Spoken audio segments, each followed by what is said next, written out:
Good afternoon, friends, family, loved ones, enemies, contributors, distractors. This is Kevin Lewis on the Blueprint. And this week's show is called Lights, Cameras, Action. And I have a special guest on, Miss Ada Bambino. Ada Bambino. Okay, I'm sorry, I already messed it No, up. Ada's in certain Okay. places, certain countries. It's Ada, so Okay. that's fine. And she's a native San Antonian. Went to Sam Houston High School. I just found that out. Cherokee. And she's a producer, director, independent filmmaker, a writer, and a founder of Jezebel Filmworks. And San Antonio Wow. Black International Film Festival. Yes, and also she's the founder of San Antonio Black International Film Festival, which we have coming up soon. And we're going to talk about all of this. And you had in '03, I read that you had you produced two specials for BET that aired on BET with the Jezebel. Yeah. Wow, I mean, you've been. I used to work for them. Yeah. Used to That work for was- BET. Mhm. Okay, wow. Yeah. So I'm honored to have you on, and thank you for coming on first of all. Thank you. So tell me about your beginnings in San Antonio. How was it? I mean, Well, I was born and bred on the east side. Actually, no, I didn't live on the east side all my life, but we moved to east side of town when I was in the fourth grade. So I went to Okay. Gates Elementary School, went to Jeff Davis Middle School, went to Sam Houston High School. And what it was- year? What year, Sam? What year? Yeah.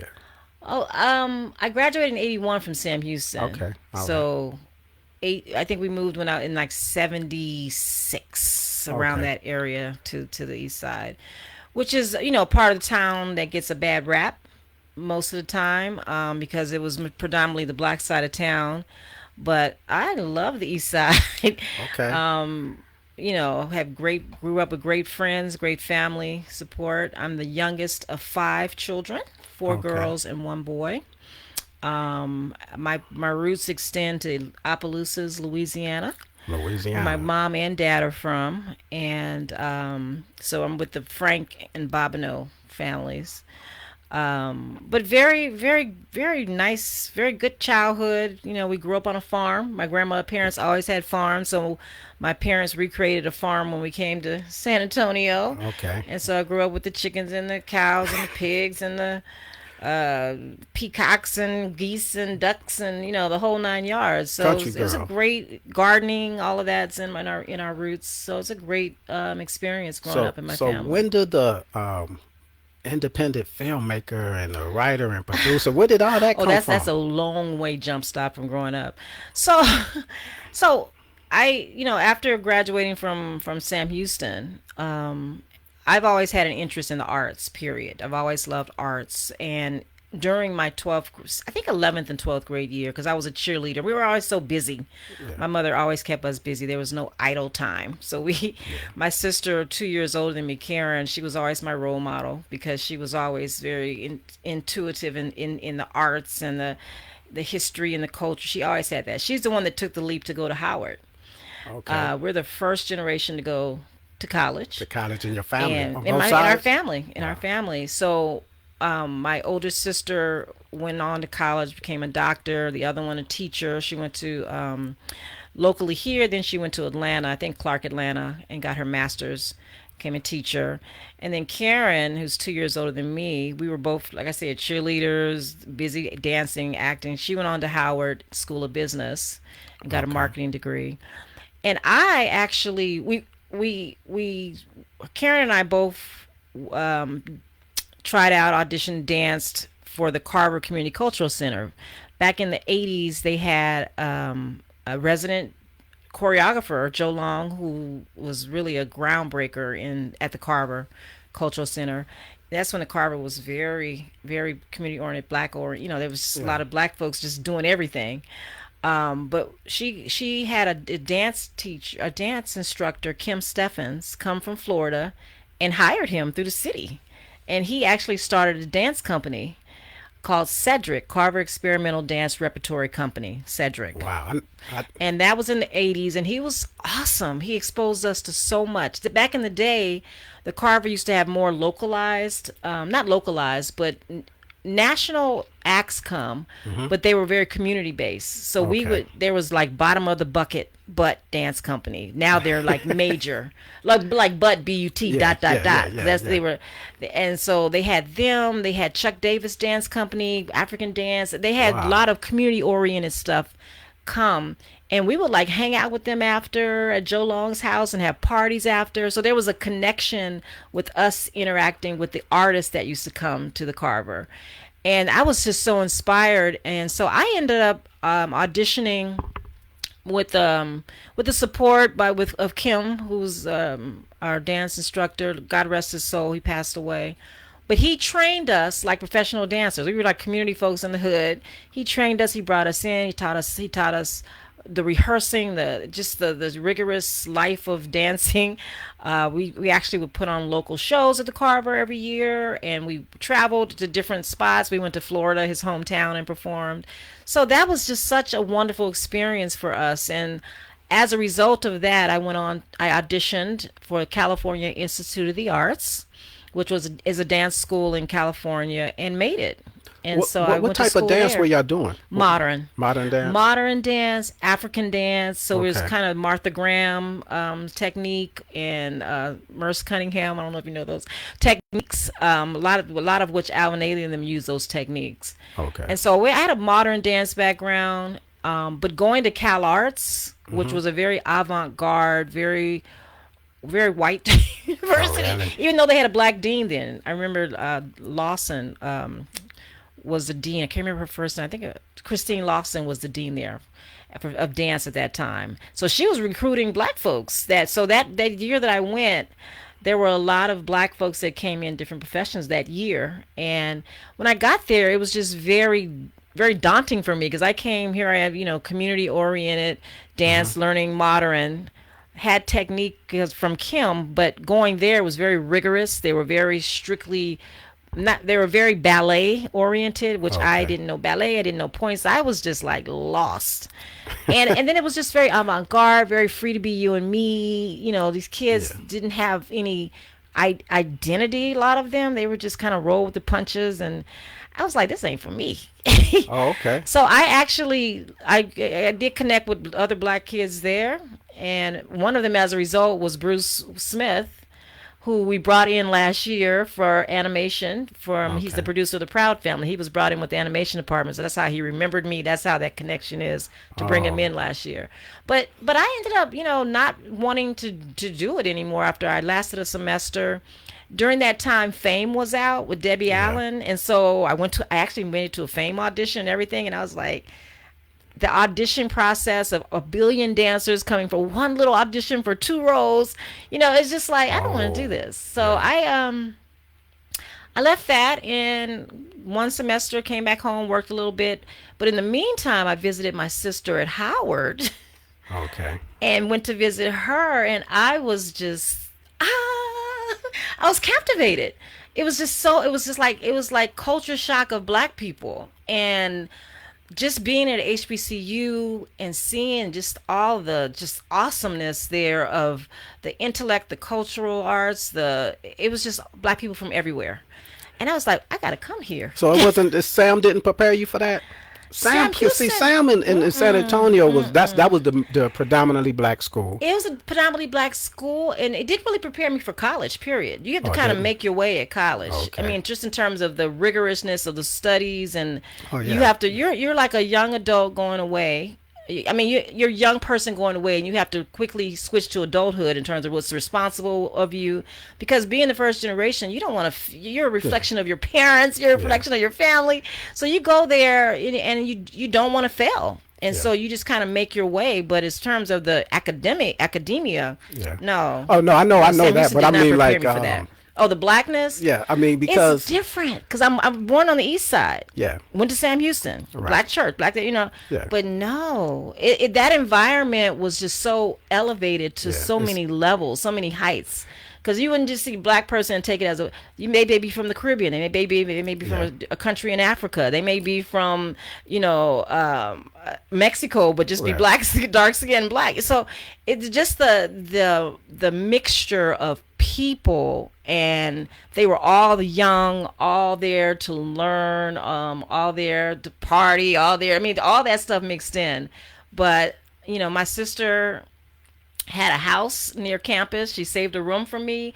I applied. I went up the next in 83 and picked it up spring 83 at So that made Howard. it a little easier by you having your sister there and Oh my everything. God. Yeah.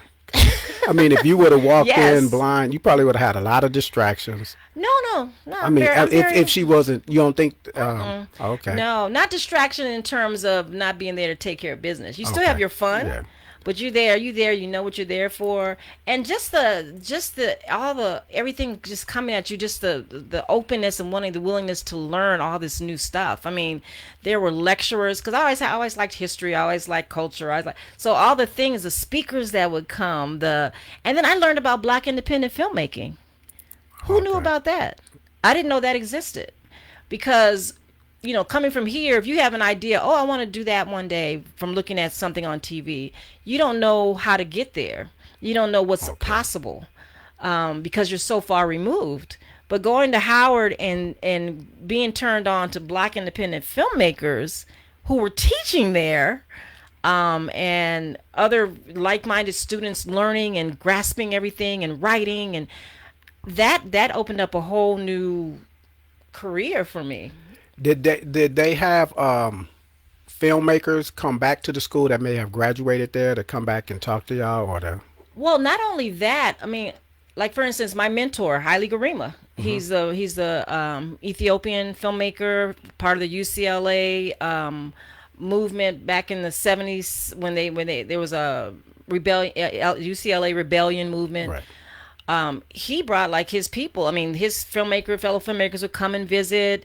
They introduced a bunch of filmmakers that we had no idea, like Raoul Peck, Hmm. Uzan Palsi, Charles Burnett. I mean, people like that are like heroes and sheroes to Yeah. me in the Black independent filmmaker world. But people are just clueless on a local, level that don't know of them. But starting this festival, I was able to award Charles Burnett our Ankh Achievement Award, award Uzan Palsi our Ankh Achievement Award. So I'm pulling with the festival. I'm pulling things that 30 years of growth and learning and of my path. I'm pulling that back into this festival with the people that I've been exposed to from Howard back Okay. in the day. Yes, all of that's coming from Howard and my experiences there. Are you able to work with younger people, like maybe that go to Sam or go, to? Well, we've always worked with young people. Believe me. Okay. I was young starting out. I started out working. I graduated in '86 from Howard. Howard, and started working in my mentor's basement, Haile Okay. Garima's basement, and that's where we organized, arranged, pre-production, research and development. That was all where Sankofa took place, in that Okay. basement. We applied for funding. I ended up going to location scouting and learning how to do location scouting, learning how to do casting, learning how to pitch films and do contracts. And I mean, I learned so much from that experience. And at 26 years old, but all that he would bring in was always students. He would bring students into the fold, bring people who were interested in learning film into the fold. So that whole independent way of learning, which is really throw you in the ocean and you got to survive it or swim or drown. It's really, like I said, it's by any means necessary. It's guerrilla filmmaking, and that's the way I learned, the mindset that I learned. You've really got to learn a little bit of everything. And from that experience with Sankofa, which initially was called Nunu, it was Oh called no. Nunu at first, named after the African protagonist in the film, and then he changed over to Sankofa, and that's a project that was with him for like 15, 20 years before it got made. So Wow. just the process of how to fund a film, how to just there's so much involved in putting projects together, especially if they're projects that are African centered or about your culture, your people, your stories. It's much harder to get out there. Yeah. Okay. I imagine I was thinking about that when you were saying it. a lot of obstacles. So you were probably, is that why you well rounded in the industry? I see you are Well, producing. well, it teaches you so much. You're taught so much from the rejection, because the rejection really makes you stronger and makes you think out of the box and go another route. You're always trying to think, oh, I got this no. Oh, okay, I go this way. I go that way. So it teaches you resilience. It teaches Okay. you perseverance. Just learning from people that have come before you that have gone through that stuff, and it taught me that I could do my own thing. And so from that experience with Sankofa, I ended up doing my own film. My first film was a hair docudrama that I shot called Middle Passage in Roots. And from there, I mustered up the people that I knew, the talent around me, because I pulled in folks from BET, and because I worked at Bet on Jazz and BET Okay. at different times. And just, hey, let's shoot this on a weekend. We shoot on a weekend. You get grant funding down the line. You just make it happen, and you pull together talented people in your sphere, in your world, and bring them on board, and they help you and push your projects forward. Do y'all get any help from like the major black film creators, like Spike and Well, John? You know. everybody. It's so funny because Spike was this was in the '80s when I was coming up, and that's when Spike was just putting "She's Got to Have It" together. Right. And so they were young, fresh out of college too. And so everybody is really trying to do their own thing. So now all of them who started in that Yeah. "She's Got to Have It" part, all of them were from HBCUs. They joined Yeah. together.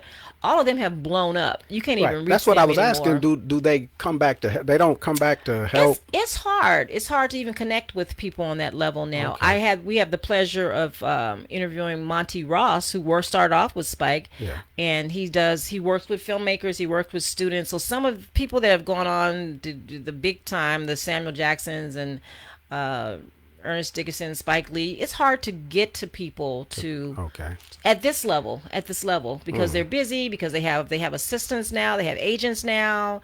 You have to go. So you still just do your own thing. And I was get thinking it more out. so like they should trickle, not that y'all should be having to reach out to them. It seemed like they should be saying, okay, I know how hard it is, the obstacles to create black films. Oh, but you moved on. Oh, okay, I see People what you're move saying. on. They move on. Yeah, it's hard, and that's why I feel so grateful that Felicia Rashad is coming Right. to our festival. And Debbie, yeah, right? I'll Debbie? be Debbie Allen. We're able to award an award because it's like you don't hear the little man down here waving Yeah. when you're up here. And So those are big I names. admire that. Those Yeah, are big names. I I mean, admire people that. may know Felicia from the Cosby Show. Yeah. Of course, many people, but they don't know her sister as much.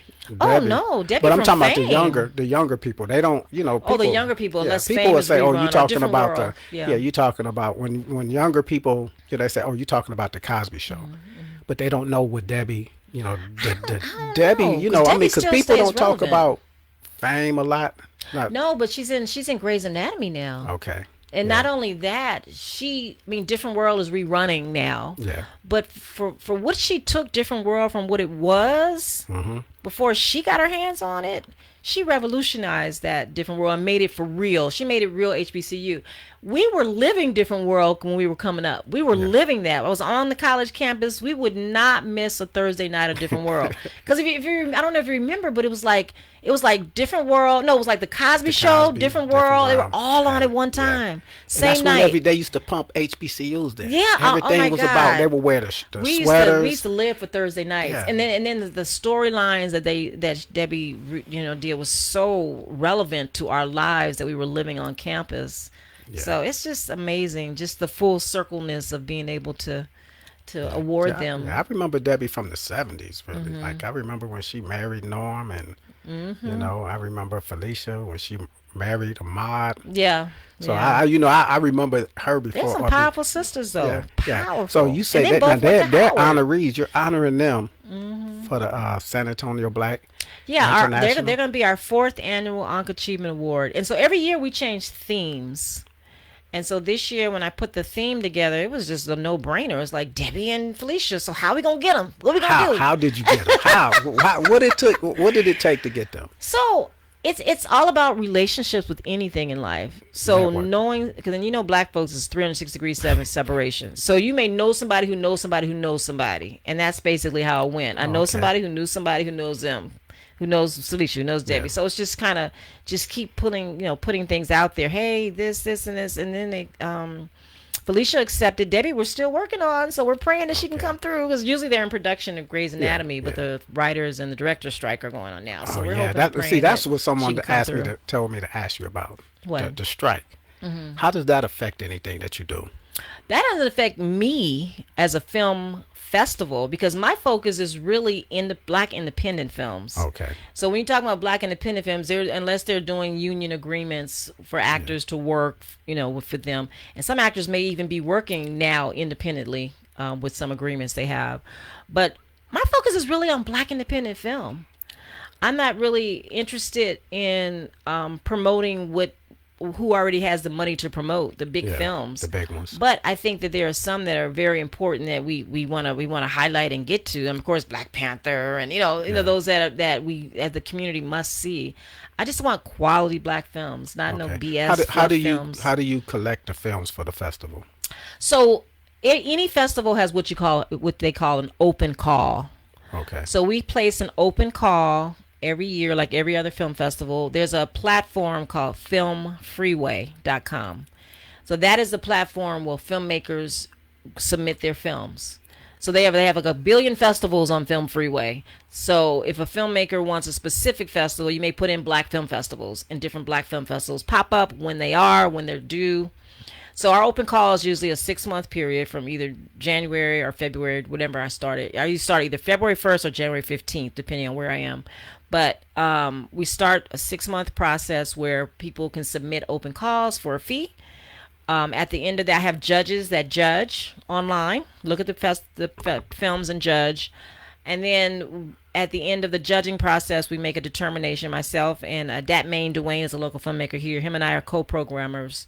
We get together. We based on the judges' scores and based on what we see, we choose films in competition, which are a number of films that we are going to show at our festival.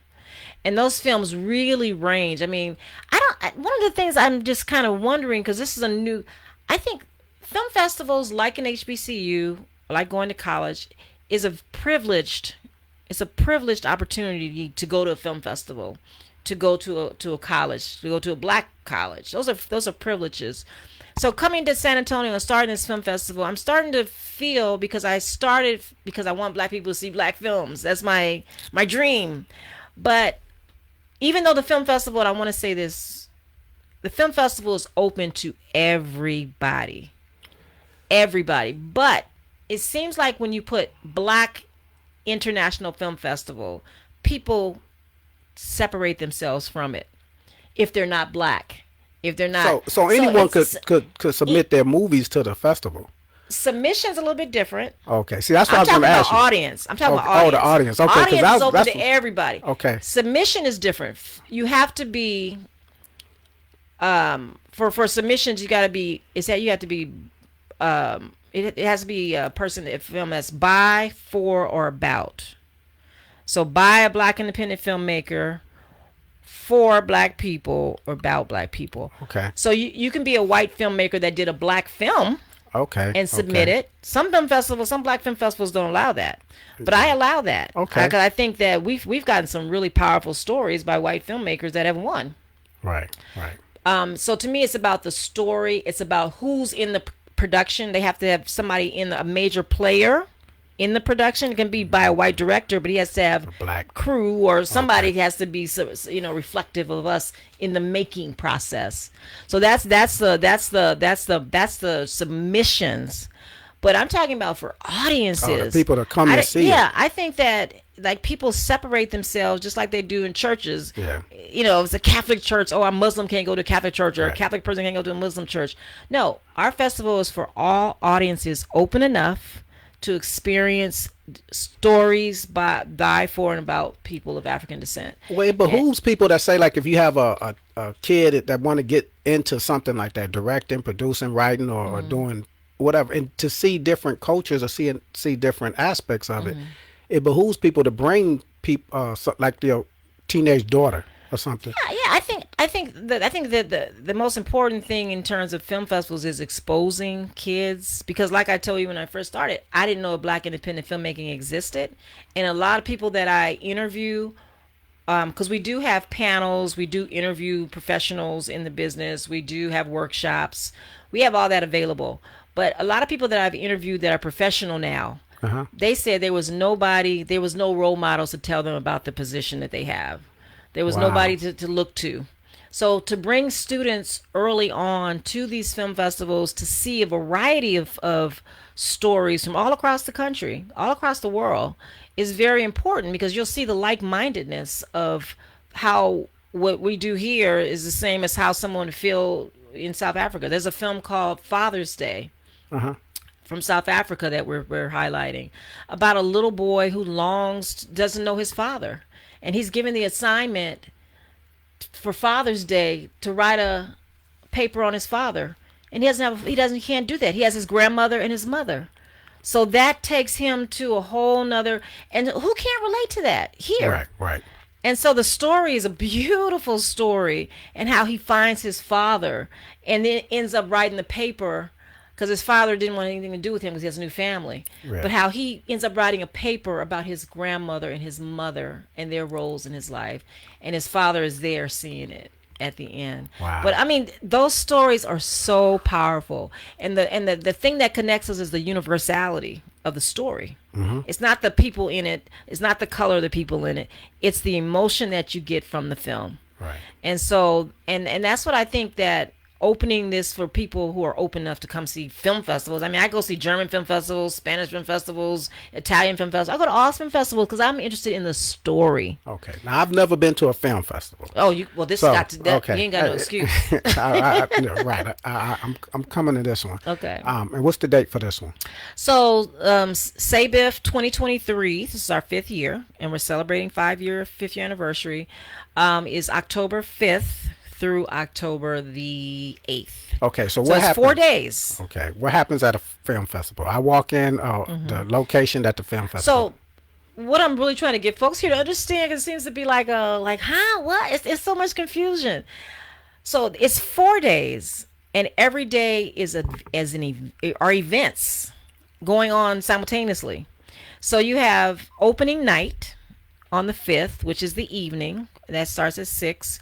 You have a reception. We have a red carpet reception, just like you would in Hollywood. But you have a red carpet reception. You have hors d'oeuvres. You have caterer. You have the step and repeat where you take pictures. We have entertainment. We have an award show. We have dignitaries coming. Typically, we have a filmmaker and a film, and we show the film and then have Q&A with the filmmaker. But because Felicia and Debbie are not filmmakers, we have entertainment that give a tribute to what they do, because they're not just actresses. Right. They direct, they produce, they act, they mentor, they're activists in terms of what they do in terms of bringing people into the fold. So we speak to that in our entertainment. So that's a paid event. You can get tickets at the Carver, or you can get tickets online at saybif.tv. That's one day. So that kicks off 3 more days of awesome films that are showing continuously in competition. So there are short films, there are documentaries, there are feature films, there are student films, music video. So all of those films are mixed together and programmed to show on Friday and Saturday.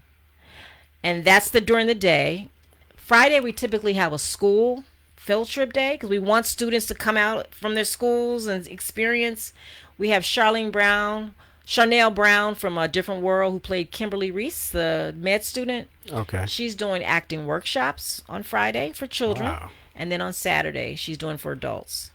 We also have on Friday, this is really important to me, because when I put this festival together, we wanted to really not only celebrate HBCUs, but let people come together in somewhat of a town hall fashion and speak to the importance of HBCUs and why they exist, and historically and presently the importance.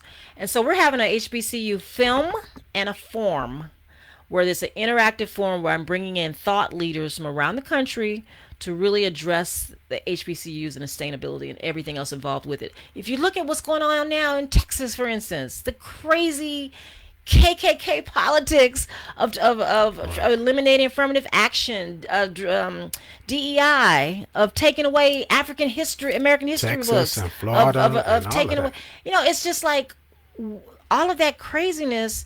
That's not even something that at HBCU have to deal with. We're going to have our African studies. That's where I learned a hell of a Right. lot that I didn't learn 12 years of my life being in public school system. You're going to learn, the importance of affirmative action, and you learn about that. You're challenged. There's a lot that you do not have to deal with at an HBCU that you have to deal with just in terms of identity, just in terms of acceptance, just in terms of just fighting for your voice at other colleges. So we deal with that, and that forum is something I really want churches and organizations, students and parents to really come out and take in all of the nuances that are going to be coming out of that particular forum, interactive forum. So we have the film called HBCU Tell Them We Are Rising, which is an award-winning documentary by Stanley Nelson, and the co-director Michael Williams is gonna be there after the film, and then after that we break, and then we have the town hall on Okay. Friday night. Okay. Wow. So that's a Friday. lot. That's And a then lot Saturday- so far. That's a lot so far. Keep going. No, I'm just saying it's just Yes. it's so much. That's why when people say, film festival, no, we got stuff. Okay, we got let me jump in content. on the HBCU thing because I mentioned this. I'm a big HBCU advocate. My daughter went to HBCU. When I took my daughter there, it changed a lot of ways that I saw black people. I was already pro-black, but it was so invigorating the way that they interacted with me when I was, you take your child down there for the first day of college and they moving their stuff and everybody got suitcases and it was like, brother, like people out there directed. I was helping my daughter. Then it was like they had the football players out there helping people bring their stuff wow. up. Nice. And they was like, then they was recruiting me. And I didn't say no. I was like, they're like, brother, can you help this sister do this? And I was like, yeah, hell yeah, I can. And I was like feeling it because I love the atmosphere, just being there, and I felt it. And so when I came back here, I was brother, sister. I was saying that. And I was like, how you doing, sister? Then sometimes, people, they just look at you. And I know. I'm getting that here too. It's like life was like it's like coming back home, coming from DC yeah. back home to San Antonio. You don't get the same warmthness of with black folks. It's like, hey, people looking away when you're talking to them. And I had a discussion with that with one of my friends because it kind of irks me. I go out my way to speak to you or acknowledge you, and you don't acknowledge me. And right. I'm like, man, It's weird. And so, but when I was over there, you in Atlanta or whatever, it's different. It was like, okay. And I always try to tell people, support the HBCUs in any form or fashion that you can. Yeah, especially now, man. I mean, it's a lot being challenged. So I just wanted to interject that because I told y'all, I be telling y'all, man, y'all hearing all of this, all that energetic, Okay, so that's a lot for. Yeah, that's just Friday. I know Friday. I'm gonna say that's a lot for a Friday. And then, Saturday is just film showing all day because we have. See, typically, like last year we had like 55 films to program. This year we had less films to program because we had more feature-length films. And I say feature, that's over an hour. So we have Okay. feature documentaries and feature narratives, so the drama and documentaries. So we had so much more feature films and documentaries this year that were the program. So we put mostly all of our feature films and documentary films on Saturday the 7th. We'll be playing at the Carver Community Cultural Center, Joe Long Auditorium, and at St. Philip's College. All the short films, animation shorts, music videos, and a few features. There's two features, and we'll be showing at St. Philip's Watson Auditorium. So those will be going on simultaneously. So you have to really go to sabif.tv, our website, and you have to pull out what you want to see because we have Okay. trailers, we have the Okay, name of that's the good. films. So you go ahead of time, look at the trailer and see what you want to see, and go to either St. Philip's or the Carver. Okay. Because at film festivals, you have film showing in 5 or 6 venues. If you go to big Wow. film festivals, Okay. and so you have to like really mark what you want to do ahead of time, and see what speaks to you. We have Okay. film. I mean, but there's films that, God, my God, there's films about self-discovery, HIV, mental Okay. health, love films, Wow. animation. There's animation. There's just so many variety of topics and content. It's just a lot, and it's rare that you can see yourself reflected on so many levels and so many topics and so many stories in one place, unless you go to a film festival. Yeah. So bringing that is, like I said, a privilege, and it's an honor that people really need to really horn in on and come and support. So that's Friday, Saturday. Saturday is all day, both days. Saturday evening is our closing night film. And because we need a closing night film, we showed School Days, which is an HBCU That's drama. Spike Lee, huh? It's an HBCU drama, musical, dramedy, because there's comedy, drama, all of that. That's celebrating 35 years this year. So that That's we have that 35 film. years. Because I was in college when it came out. Yep. So we're showing that, and it's fun to bring that back because not only will it resonate with the baby boomers, but also the new generation of folks, of your kids can now see that together, and just to see that 35 years later for me would be fun. We want to have steppers, and we have food trucks, and we have vendors. All of that's going to take place on the courtyard of St. Philip's. It's a Okay. beautiful atmosphere. We have DJ, the comedian Clifton Simmons, local comedian, is going to be there hosting. Like I said, music, dancing, all of that's going to be convening on St. Philip's Courtyard at 7 p.m. on October 7th. And I don't know if you've ever been to HBCU on Friday, but on Fridays at Howard University, man, Fridays when the bell, because they have a big clock, the Founders Library clock. When that rung 12 o'clock, everybody was on the yard. You had the Qs stepping, you had the AKAs and the Deltas and the Zetas, and everybody stepping in their little groups by their trees, and it's an amazing experience just going to HBCU on a Friday. Wow. Friday See, night I on the didn't know yard. that. I did not know Friday that. day on the yard. But we want to bring that feel, that aura to the campus of St. Philip's, which is the only HBCU, the Right. HBCU here in San Antonio, celebrating 125 years. So St. Philip's is partnering with us on the venue front to allow us to come on campus and do that. So Wow. that's Saturday night. And then Sunday we close it all off with our filmmakers awards ceremony brunch. It's a brunch, and so that's awesome as well. We were trying to brunch again. We did a brunch the first year. We're doing it again this year because we had 2 years of COVID. And in our five Yeah, yeah. years, we started with the inaugural in 2019. We had 2 years of COVID online.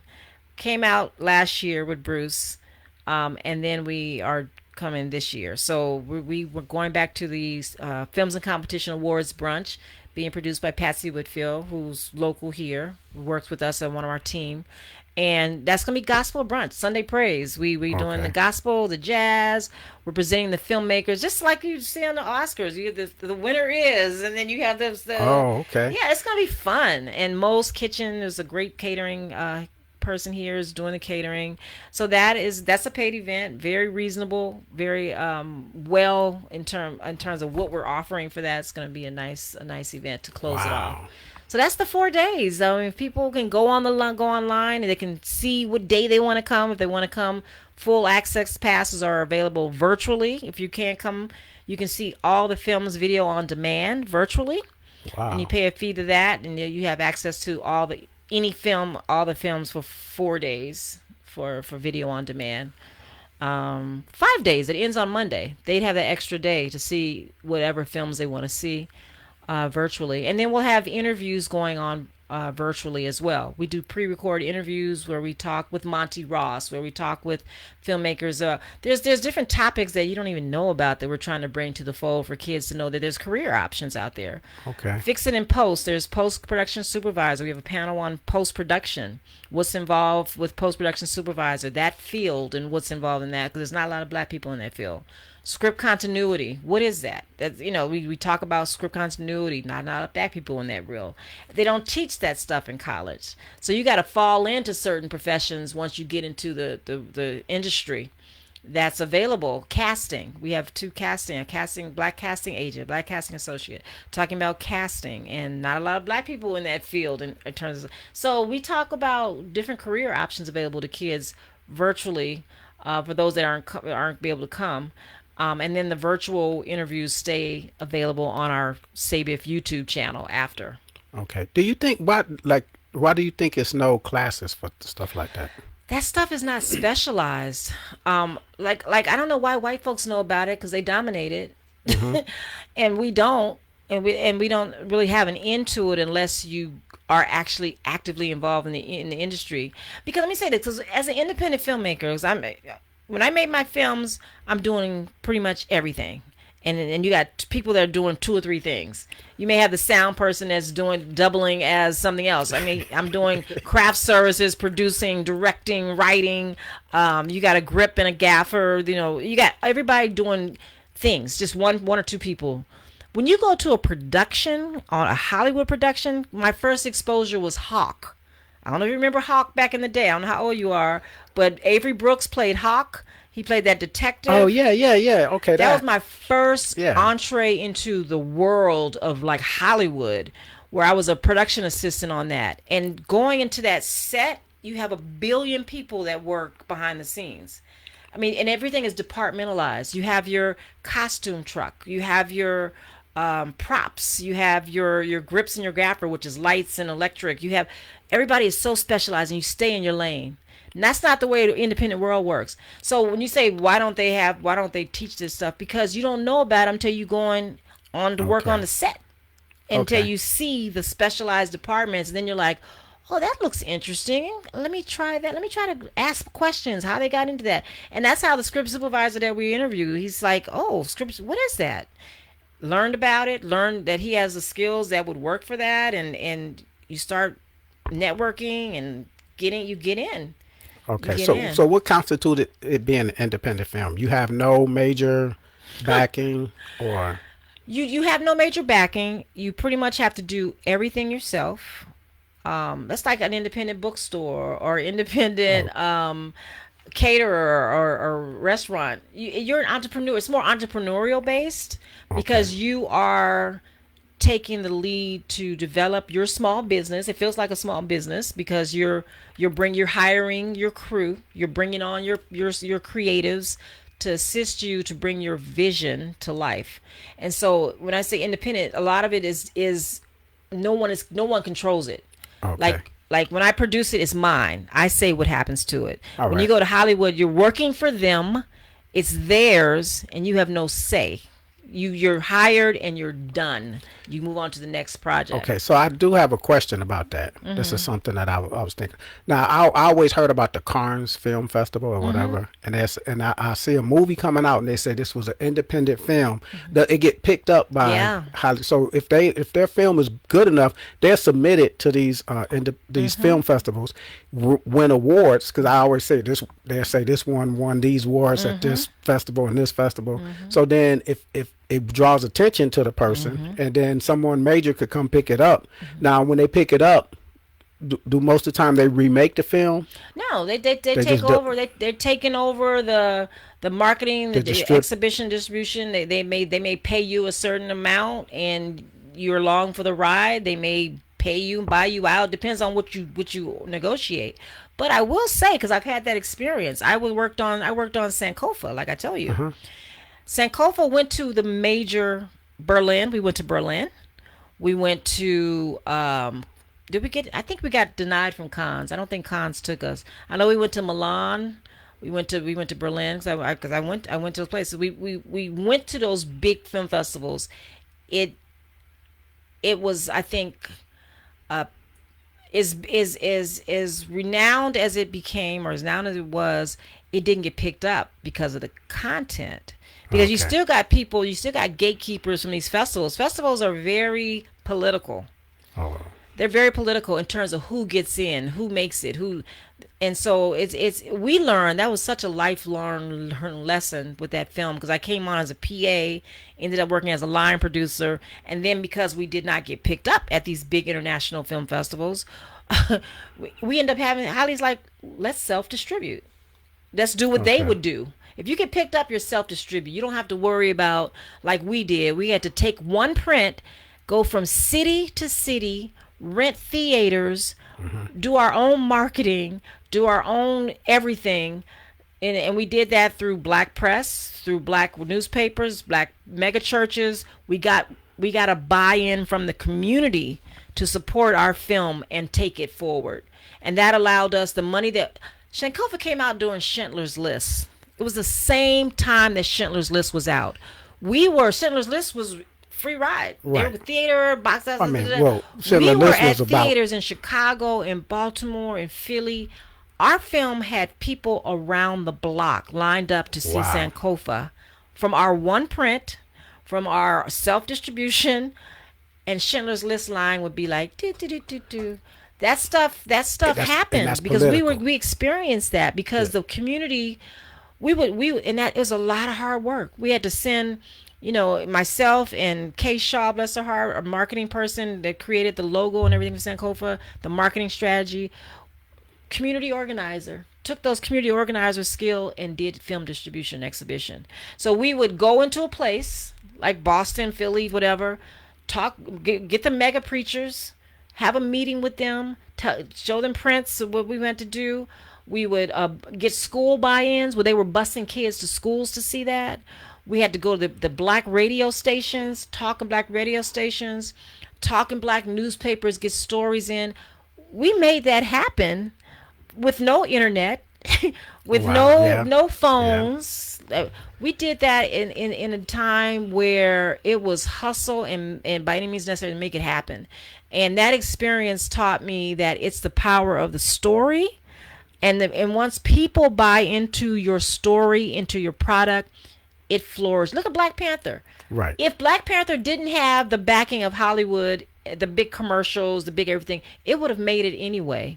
Right. It would have done, like said, black people would have, by word of mouth, made that film a success. And that's how it with or should be without Hollywood. anyway. We should be supporting our own anyway. But it's the quality and it's the content. It's Yeah. the content of the story. What really resonates and what really, like when you find a slavery film that's not like yeah massa no massa, a slavery film that deals with resistance and striking back and fighting back. That's the problem we had. They didn't want to pick that up because of the content. Yeah. But Yeah, we as people, we want to see the content. We want to see somebody kick ass, Right. rebel. We want to see that. And And see- so that's what our success led to. And then to see it 30 years later, Ava DuVernay, an amazing vision and mindset that she has as a filmmaker and an activist, brought it back to Netflix. She got it on Netflix. Oh, she did.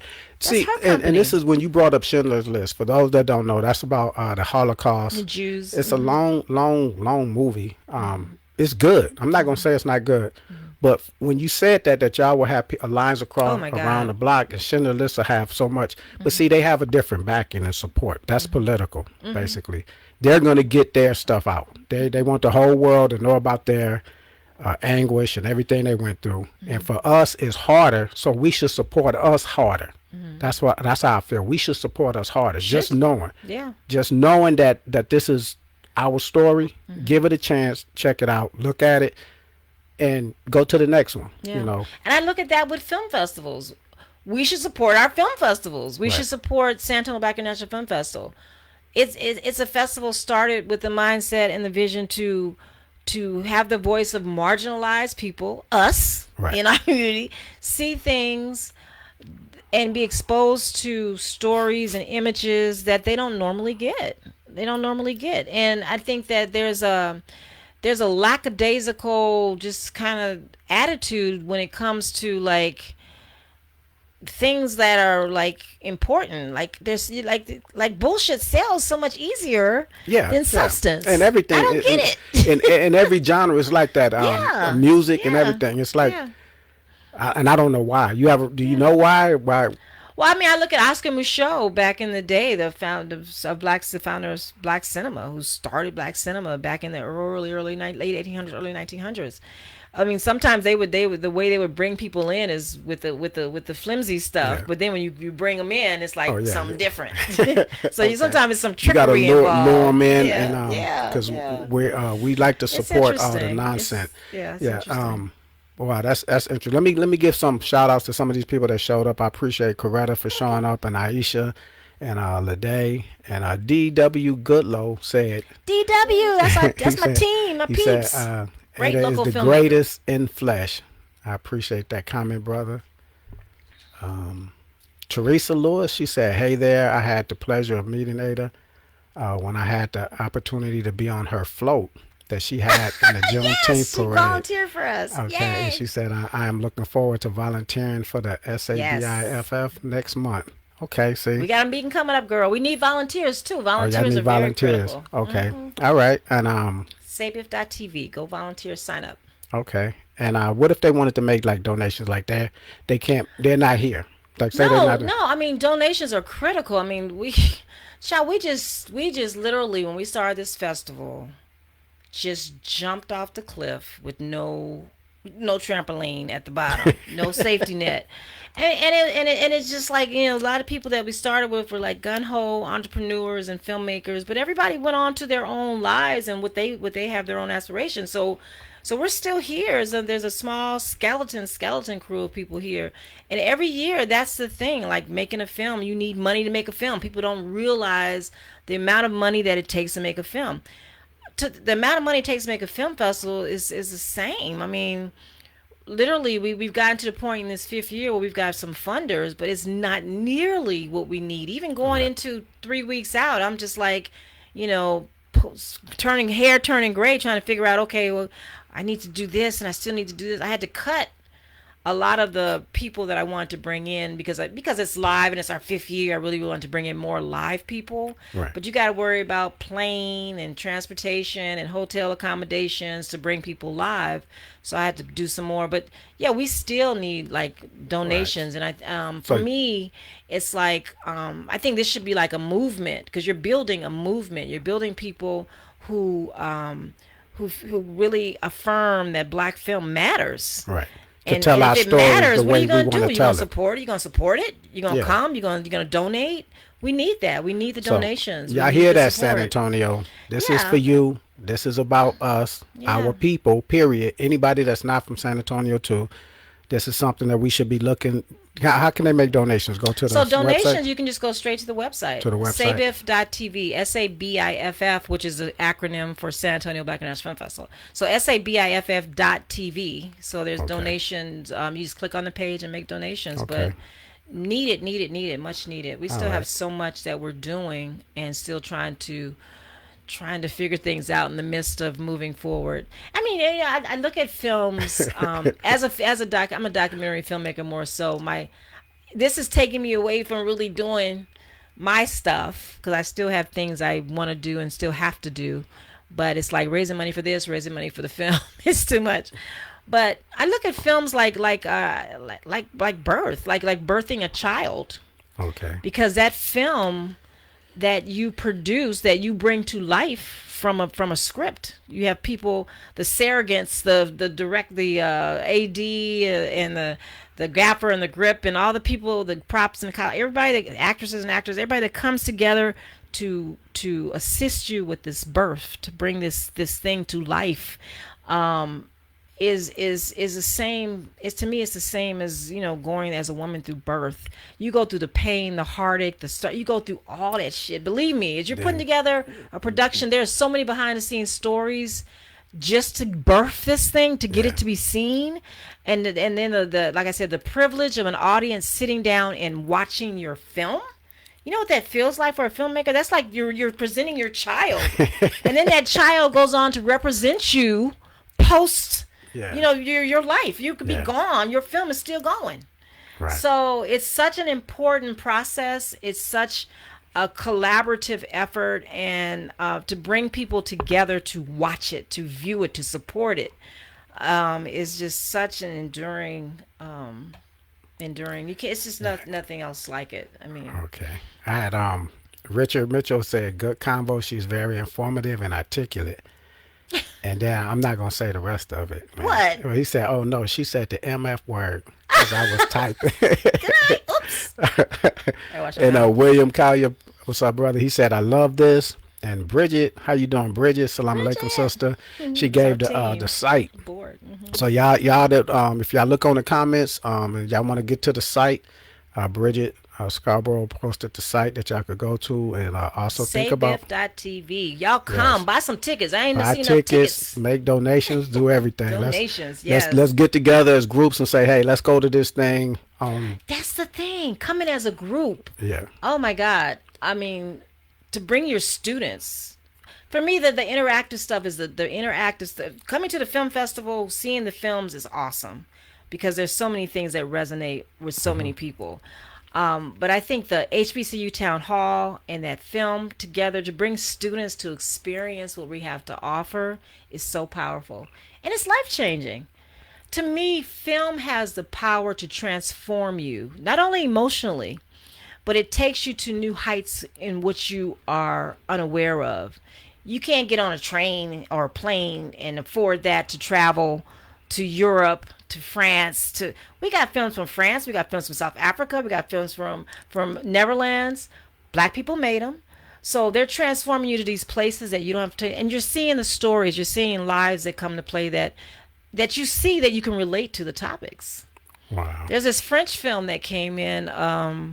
It's very touching. I mean, sometimes these films draw you in, and you're just like, for me, it's so powerful when you have a short film because if a short film can draw you in to care about the characters, to care about what they're going through in the subject matter, and take you and transform you, that's power. right, That's just as power as getting your butt on a plane and flying. But we have films that do that. There's a film, like I said, from France that came in by a filmmaker, and it deals with a mother. It's called Smoother.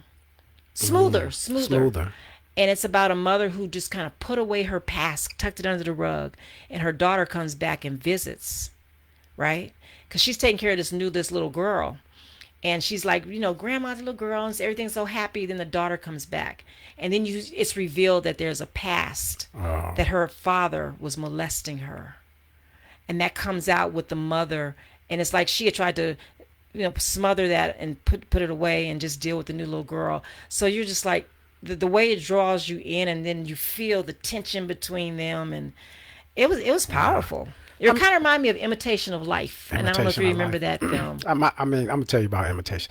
My mother and my aunt, and them, they big movie, and when they talk about a movie, they reenact every scene. So I love it's it. like we looking at it and listen to my mom and her sister talking, and then when she did this, and when her mother, and then it's like my aunt is so emotional, and I almost cried. Spoiler And it's alert. like, yeah, it's like so. And then they remade Imitation of Life, and then people still talk. Sometimes some remakes get on my nerves though, Really? because like, why you gonna remake something and it was good, it was excellent the first time? It's like, do something else. It takes away. Well, sometimes I think they think that they could improve it with the Yeah. the special effects or doing Yeah. stuff, and sometimes it's just the original is just Yeah. like if they remade The Godfather, I'd be mad. I I'd be know, mad. those some things you just That's don't like that's a touch. You don't classic. touch it, Some yeah. Mm-hmm. things you just don't touch. Just like songs. I think somebody tried to remake an Earth, Wind, and Fire song, and she was white, and I was kind of pissed. I heard, I was like, no, you can't do that. Yeah, That's yeah, off yeah. limits. Yeah, But, it's interesting people do that, but yeah, but it reminded me of Imitation of Life. You felt that at the end. It wasn't her denying her mother, but it was just the secrets, and because she was lighter skinned, and all Yeah. that comes out. We have that. We have a little one film about a Jamaican designer coming of age film, because in Jamaica Yeah. it's taboo to be gay, so he's trying to hide his gayness, and he's his fashion designer life, and it's him and his father, and he ends up taking care of his father because he makes money from the fashions that he designed. So I mean, just the films that come in. We have mental health films, film called Okay. Hush, that is awesome, dealing with mental health in the how many community. films you think you watch a year? But because of the festival, Yeah, my that's- God, like we had to watch 80 this year. You have to Just- watch 80 so far we had this to year. watch 80 films. The judges and we just had to watch 80 because that's what came in. Do you find yourself falling asleep on the films and having to go? No, Oh, no. really? No, you watch them. You watch them. Some of them draw you in, some of them don't. So Yeah. sometimes you can right off this is boom. So right off this is a good film. But you have to look at it all the way through, no matter what. I don't. Some of them I don't look it all the way through because Okay. within the first 15, 20 minutes This, Okay. like, where is this going? The plot's not there. The quality of the production is not up to par. Okay. The story is not gelling. So you can kind of bail out some of them early, but for the most part, you try to be fair and give it a good watch, good view. Okay. And Goodlow said, "Let's go. We do this for us." And Dwayne said, "Big up, bro. Much respect. I appreciate the comment." Goodlow also said, "Independent filmmaking is not easy. The end result is many hours of sweat, tears, and the grind of many creatives." Oh my God, that's not the half of it. We got two. Like I said, it's childbirth. You go through that 9 months. Really? Your what is that? Your throwing up period. Your Yeah. your emotional back and forth. It's a lot. It's a lot Stress. involved. Yeah. I Stress seen is a an brother doing a understatement. play, and I never did anything. But you know what? I guess a play may be even because the film is documented. Right. You can see it again and again. Play, you do it live, Yeah. and poof. Yeah. So you got to get it live. Same thing with a concert, I guess. You get that. Yeah. You get that emotional. But I watched that. I watched his creation, and he was trying to bring it to Yeah. birth, and stressing when it's Yeah. time, and you get one shot. Everybody is live, so Yeah. someone messes up, it's like, okay, yeah. And I watched that when y'all were talking about putting things together and watching it be created, and I was watching that person. I'm peeping out the side of my eyes, like, man, he was a different person. It starts changing in stages, the stress, and I kind of laugh at that. Bridget said, she said, I saw Sankofa at the Columbia College Chicago Film Yeah, Festival, Chicago. and I was a student there. I appreciate that comment. And Chicago was a huge supporter of Sankofa. really, I remember we had rented an Airbnb. We didn't have an Airbnb back then. It was bed and breakfast. And we stayed at bed and breakfast and worked till literally sun up till sundown beyond it. But we went to the mega church there. We went to Trinity. And we recruited at Trinity. And once the pastor dimed in, that congregation was like boom. really. Yeah. It was So how can amazing. someone watch Sankofa now if they wanted to watch it? Well, Ava DuVernay, I respect and appreciate her so much because she came. If you look at her and a lot of the other people who are like big now, they started Black Independent Film Festivals with their films. So Spike Lee started the film Black Independent Film Festival, Ava and Kugler, all of them. But Ava reprinted, got a new print of Sankofa and also picked it up through Array, her distribution company, and they have a relationship with Netflix. So Okay. you can see Sankofa now, 30 It's on plus years Netflix? later, on Netflix. Okay. I Yeah, know it's that you on said that Netflix. earlier. Yeah, All right. So, yeah, we'll check that out too. I'm gonna check that out. yeah. Check out the end of the film.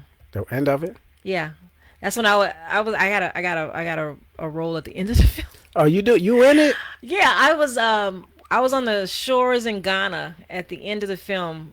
There's all of these people who went across, these expatriates, and they're just sitting on the rocks looking out into the ocean. And so I was just like, I was working, and Heidi goes, "You want to be on the film? You want to go sit on a rock?" So that's when I was So young you had and a cameo. tanned. You I had was a tanned and cameo young. on So there, yeah, huh? look at my cameo when you go. Okay. All right. Yeah, we'll look at that. Bridget again. She shared. She said donate at www.sabiff.tv. Sabiff.tv. Yeah. And Teresa says Sam Houston now has filmmaking class. It will be great for you as a Sam Houston alumni to see about those kids attending the event. That would be great. I'd love to come and speak to them, but also that's good to know because I need to get them to our Friday field trip day. Okay. Because we do have that Friday field trip day. That'd be great if the film class could come to that. Yeah. And they may already be planning on coming. I got to make sure. That's Yeah. whoever did Yeah, that. I Thank appreciate you. that Teresa, Yeah. that information. I should say yes, Yeah. they do. Richard says she has me very interested. Never been to one. Just mentioned it to my daughter. She's staying strong on HBCUs. I think It will be something to trigger her inside. Yes, come, bring daughter. Thursday night film and form. I mean Friday night film and form, but also Thursday night's gonna. Every night's gonna be. I'm telling you. I'm not Okay. just saying that. We put a lot of work into this, so every night's gonna be awesome. And that's the thing. I don't know what it is. I started by saying coming to a film festival, just like attending HBCU, is a privilege. I don't know why there's. I don't know if the marketing is not toward Black people to come, or what it is, because when you go to film festivals, and I have been to many, there's not a lot of Black people at film festivals unless it has been like the African American film festival in the Black American Film Festival in Miami has a big strong following, the Martha's Vineyard one, but it's still a lot of the educated upper elite people, escalate, but people that go to those festivals. And to me, it's like you need to pull in everybody. You can pull in a homeless person to come, Right. and they will be transformed. I You mean, said Martha's Vineyard too? Martha's Vineyard has a Black film festival every year. It just ended, yeah, and it's very, That's very, surprising. it's certain stature of people that go Yeah. to film festivals, and it's like for me, it's like no, film festivals should be for the community to Okay. come out and see. A lot of it may be price prohibited, but like I said, we have so many free things, and then the things that we do have that cost are very affordable. So it's like there's not a lot that's prohibiting you. And Okay. next week we're having a special 20% off, 25% off tickets. So starting Okay. Monday, hey, All right. join We'll us. do that. Richard said, I know she will be sparked if we attend. Thank you for all that you do Thank for our you. people, and you are a true queen, and we love you. Continue to press on. Thank Appreciate you. those words. Bridget said, festival supports a lot of local business as well. And that's what I saw on the, Yeah.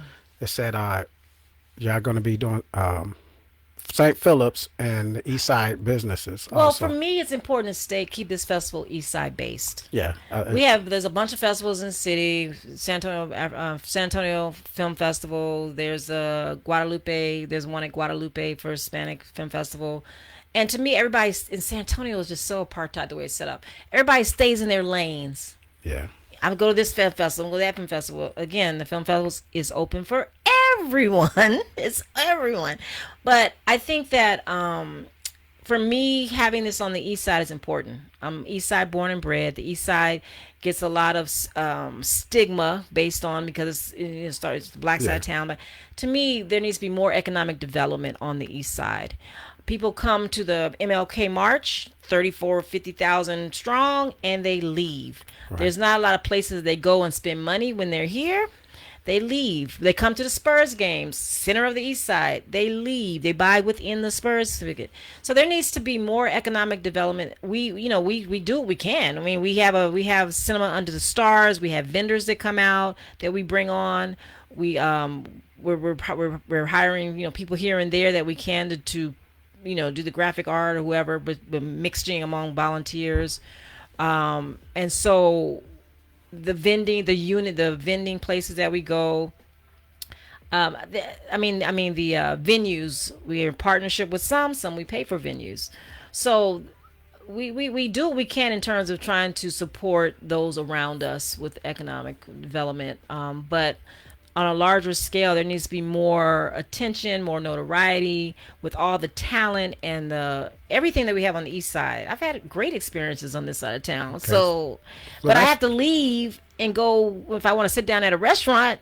Other than a yeah. Mexican food restaurant, I have to go to Adams Morgan or Yeah. go to the Pearl, Right. which is still kind of east side Yeah. based. But it's not us. That's not Yeah, us. I mean, That's but not still, even for me, I don't know. I have the mentality that I can go anywhere. right. I don't need to be like doesn't have to be a black thing for me to go to. We're partnering with the Elsewhere. Okay. Ain't a lot of Yeah. black folks that go to Elsewhere on the Yeah. Riverwalk. Yeah, that's But I'm true. like, no, come to Elsewhere. It's Yeah. a great spot, black folks. Come. Yeah, You but will I'm love saying it. we should want to come. We should want to support everything that we're doing. If you, the Everything first that place we're you should be doing, getting but also support don't from limit is us. yourself. Don't limit yourself because I don't see a lot of black folks here. No, you're welcome wherever Right. you are. You have that right. It's not a segregated city anymore. Stop being segregated in what you do and where you go. Yeah. So Okay. we've after our opening night, we go into the Elsewhere to chill. Love that spot. It's very welcoming. I Okay. love the decorations. It's just chill. We're doing that. We're going to after the Carver on Friday night. We're going down to Dakota Ice House, which is down the street from the Carver. Okay. great location, great spot, good food, chill. I mean, so I don't know. I just feel like I can go anywhere. I Okay. don't Yeah, need the we should limitations. feel like that. And the main thing I'm pressed for y'all, support, Yeah. support us. Stop whining about things not being a certain way for us if y'all not gonna support us. That's how I feel. I'm just gonna leave it like that. And I appreciate this. I appreciate you coming on. You have anything you want to leave them with? Sabiff.tv, Okay. SABIFF.tv. Go to our website, support us donation wise, buy your tickets, bring your groups, come out. It's a great 4 days. So choose what you want to do. Bring your family, bring your friends. All right, and I appreciate you showing up. I appreciate all the comments, and hopefully I have another good show for y'all next week. You I'm will. not gonna say a bad because normally I say better show. I'm not gonna have a better show. Hopefully I have another good show next week. I appreciate y'all. Thanks, Kevin Lewis on the Blueprint.